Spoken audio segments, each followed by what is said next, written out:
Yo. Oh, you better not, boy. You better not. Okay.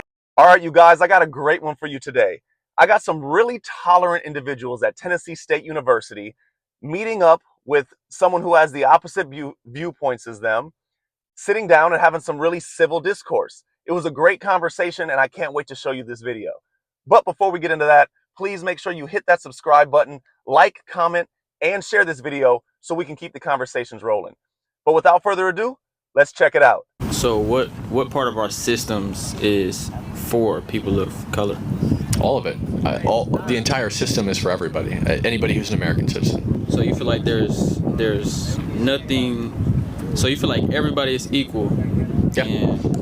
I mean, everybody's equal in their rights, but not everybody's obviously equal in their, what they have. Like, I grew up in a double wide trailer. He grew up in Boca Raton, so, we didn't grow up equal. We're both white. I mean, he's a Jew, so that's probably why he grew up in Boca Raton. But so we're not equal in what we possess as we start, always. But we are equal in what we're allowed to do, our opportunity. Can I ask you, do you think that there's any law that allows me to do something that you can't do, for example? I don't think there's any laws that say that you can do something that I can't. But then again, this system can't be ignored. Like, we can't just say it does not exist, because there are countless examples of it existing. Maybe just one example of what you're talking about. So what's wrong with the system that allows, I guess, racism to be systemic or institutionalized? I mean, I would argue the opposite. Like, again, we have civil rights acts on top of civil rights acts, in addition to the 14th Amendment's Equal Protection Clause. 14th Amendment being written for the sole purpose of expanding and equalizing the rights of white people and black people. And furthermore, the 14th Amendment Equal Protection Clause echoes exactly what, like, the Civil Rights Act says, right? You cannot be discriminated based on your inalienable characteristics, like your race, your sex, your sexuality, etc. But even though we have these laws, that doesn't stop it from happening. We still know that. You're right, racism does happen, still, even though there are laws that ban it. And I think that those laws are oftentimes used to enforce a culture of anti-racism in the United States. We actually cancel people for being racist all the time. But we have, in the system, as far as the system goes, you can't stop people from being racist on an individual level, unfortunately. It happens in every country, on every continent, all around the world, and it has since the beginning of time. But what you can do is make it illegal to institutionalize it by saying, you can't allow you have to allow everybody to eat at your restaurant. You can't not admit people based on their color. You can't prioritize people based on their color, etc. And I would say that I would say getting rid of DEI works towards that objective. So, y'all had say "Make America Great Again." How do y'all feel that America is not great, and how do y'all feel that America can be great again? And when was it great? Yeah, I would say that the most recent example of America being great was the first term of Donald Trump. And then we had 4 years of Joe Biden in chaos, and then Trump is president again. So this was his campaign hat for his, lead up to his second term. A few moments later. Come on. Yo. Oh, you better not, boy. You better not. Okay. You better not. Bring the sign back.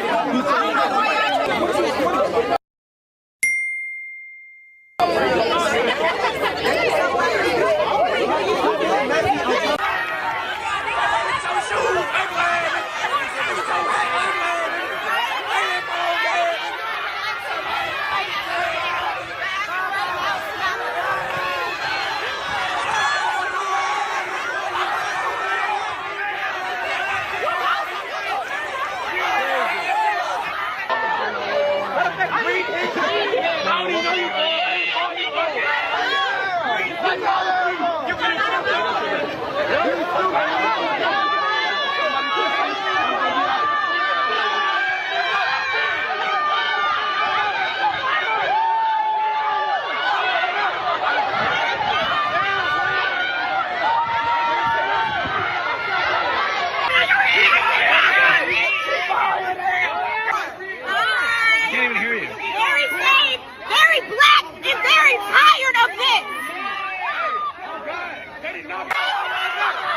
All we did was set up a table.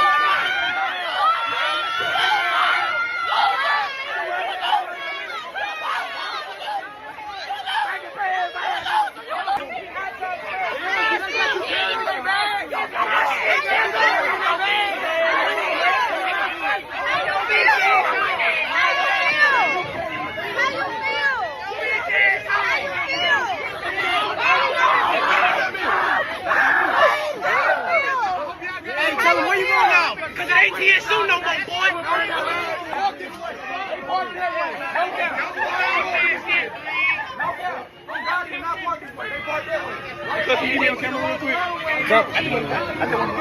Hey, what's up, man? Like, oppressive hell.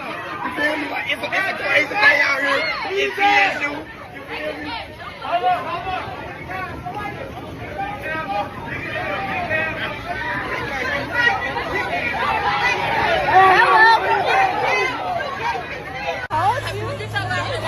We walking them to the door, y'all. I don't even know how they got on campus. We gonna figure that out, but I don't know. They need to get like a trespass, like penalty or something because sending them off. Tell him it's that boy. He thought he was gonna come up like Charlie. Yes. Say good job, TSU. The university is calling the group's actions hostile and saying TSU students conducted themselves in a professional and respectful manner. Take a look at our last 6 stops, our first 6 stops. We have not had an issue like this whatsoever. So you see that video, and to start off, I want to just say thank you to that first gentleman who was having a normal, civil conversation with 2 people that he did not agree with, and he sat there, listened to their argument, they listened to his, and they acted like adults and talked about their differences. Now, unfortunately, just a few moments later, the rowdy, rambunctious crowd shows up and shuts it all down. And I don't see why anybody has to act like this. There is no reason ever that someone should have to be escorted off of a campus by the police in fear of their own safety because someone has opposite viewpoints as them. I'm willing to bet that half of the people there didn't even realize why they were in that mob or mad in the first place. They just saw a mob of people and were like, hey, let's join in. This looks fun.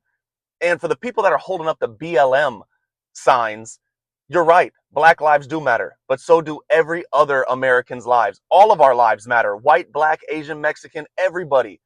Everybody's lives matter. And if anybody knows anything, Black Lives Matter, the organization, was an absolute scam. And they scammed people out of millions and millions of dollars. And the owners got all the money and ran off buying mansions and living the lavish life. So I don't know if you should be supporting an organization that does something like that to their own people and takes advantage of their own people in a hard time and takes the money and runs and becomes wealthy and lives their life and forgets all about them. There's plenty of stories about these Black Lives Matter chapters that they weren't getting any funds for them to do any good in the community. They were getting people to donate. They would get those donations and then the funds would disappear and they weren't getting that return so that they can actually help the communities that they were saying they wanted to help and make their lives better. And what's even crazier is that they weren't saying anything against the Black community. All they said is get rid of DEI and deport illegal immigrants, which for one, illegal immigrants should be deported. And number 2, we shouldn't be hired based off of our gender or off of our skin color. We should be hired based off of our qualifications for the job that we're applying for. When you do that and just hire strictly based off of color, that cuts out people who are the best for the job. And it doesn't make any sense to do that. I even argued when the police did that, when they said we need to get more females into the police force.